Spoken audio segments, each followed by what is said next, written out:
Go check it out, Jack's Pizza right here in Torrance. Let's go. Now, all of the signals along the chosen routes have to be manually adjusted. One of the bright spots of the economic downturn is gas prices. How does the body decide we've had enough? A sure sign that it's Black Friday?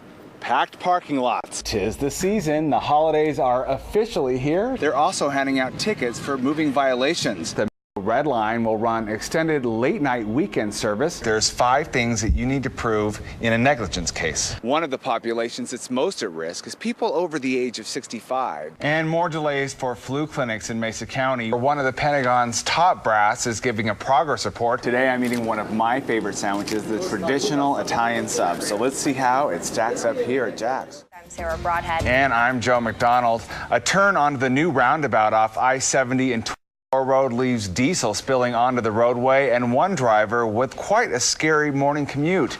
A driver for Conway Transportation Systems tells us he was headed to Denver this morning around 9:30 when he attempted to go counterclockwise on the roundabout, jackknifed, and then rolled over. His load apparently shifted, creating some unbalanced cargo. He also says he wasn't going more than 15 miles per hour when he began to roll. Grand Junction Fire Department officials say the driver has no injuries and the accident blocked the lane on the 24 road roundabout for a brief time this morning. We don't know if the driver will be cited. The man at the center of a car chase and police shooting inside the Colorado National Monument is set for a video arraignment at 1:30 this afternoon. Sheriff's officials say 28-year-old Andrew Young from Colorado Springs is facing 36 felony charges. Those charges range from 3 counts attempted first-degree murder of a peace officer, vehicular eluding, and possession of meth. After police on a chase and then ramming into a police barricade, we now know Young tried to steal 4 vehicles to elude authorities already chasing him on foot along 16.5 Road. We also know officers did in fact fire 2 tear gas shots at DS Road after Young already crashed, one hitting the suspect's windshield in an attempt to prevent his visibility. Authorities now confirm Young did fire shots at 8 officers and 1 civilian during the shootout. To give verbal, they got the gun. He's from St. Mary's Hospital and is now behind bars at the Mesa County Jail. Young has an extensive criminal history, including first-degree murder charges, burglary, and assault. Motorists continue to smile at the pump in Grand Junction, and finally, after 5 months, so can the rest of Colorado. The price for a gallon of regular unleaded gas in Grand Junction remains steady at $2.13 at local Sinclair's and $2.22 at Conoco's. According to AAA, the average price per gallon for regular unleaded in Colorado is cheaper than the national average, just 1 penny. It's now $2.21 a gallon.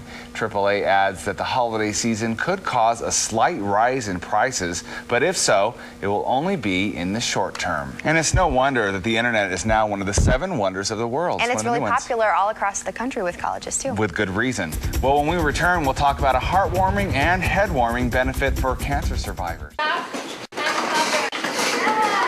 Months of training and preparation went into the drill. Students drop, cover, and hold until the shaking stops, and then they head outside to safety. That's when all available teachers and administrators jump into action to make sure the kids are accounted for. Rescue Team 4. Okay, go.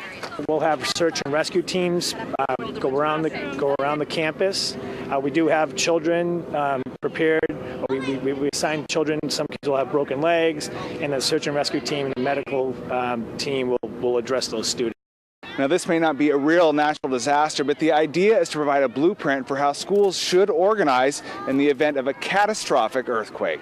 Back here at the police department, city officials are doing their part in the drill, coordinating communication between the agencies that will be performing life-saving operations.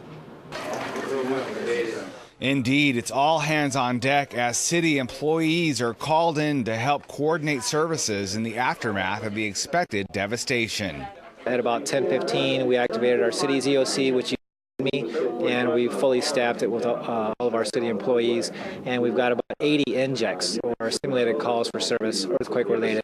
Disaster service volunteers also pitch in, shoring up critical facilities such as hospitals and schools, and setting up a makeshift disaster center at Henderson Library. Meanwhile, back at Victor Elementary, as the drill ends and students file back into class, Sabrina Holsworth says she's pleased with the outcome. Drill is a good thing, just making sure that they understand that it can happen and it's not always going to be a drill. City officials are also pleased for the opportunity to test their capacity and to make any necessary changes to make Torrance ready for not if, but when the big one strikes. At the AAA in Torrance, there is no waiting at the travel counter, but the line at the DMV is a different story. That may be because people are choosing to take to the road instead of to the skies during the holidays. More local, San Diego, Santa Barbara, maybe the Grand Canyon, as opposed to flying. And some people are just staying home altogether. The economy is a problem for everyone. I'm very concerned. But we're not changing our plans this weekend because we're feeding a lot of people like we always do. One of the bright spots of the economic downturn is gas prices. People are willing to take shorter trips because they're spending less at the pump. Indeed, with gas hovering below $2 a gallon for the first years, it's provided a breath of fresh air in this tough economic climate. We have a second home in Big Bear Lake, and so when the gas prices were very high, we were very cautious about how many times we got up there. But now, with the gas prices lower, we can check on our home more often. Back at AAA, there is a silver lining as well. Airfares and hotel room rates are down, way down. Round trip to Hawaii is as low as $250, and there are specials to be found for anywhere you want to go. And those people who are cutting back a little bit, and so taking the 7-day cruise or taking the 3- and 4-day cruises down to Mexico. We do a lot of traveling ourselves, and we enjoy it very much. We try not to let things bother us. That may be good advice. As the country heads into uncertain and unpredictable economic times, the notion that a quick and cheap escape is at hand, and that may provide some comfort to a fearful nation. To accommodate all of those extra holiday revelers, the Metro Red Line will run extended late-night service starting November 21st through December 27th. Metro will operate 2-car trains with 20-minute service every Friday and Saturday night until 3 a.m. Extending the Red Line service from downtown LA to North Hollywood Station will give holiday riders the opportunity to experience LA businesses and attractions from opening to close. You can keep track of Metro's schedule changes at metro.net. Metro hosted the 7th annual Mobility 21 Transportation Summit this past October. Among the features were U.S. Rep. Ken Calvert, California State Assemblyman Mike Feuer, and Metro CEO Roger Snobel. The focus of this year's summit was working on an action plan that advocates for Southern California's transportation needs in Washington and Sacramento. Some of the issues presented at the summit included 21st century funding ideas, implementing new technology to improve mobility, overcoming goods movement challenges, and updating environmental goals. Mobility 21 was created in 2002 to bring elected officials, transportation providers, businesses, and community leaders together to develop solutions to the transportation issues facing LA County.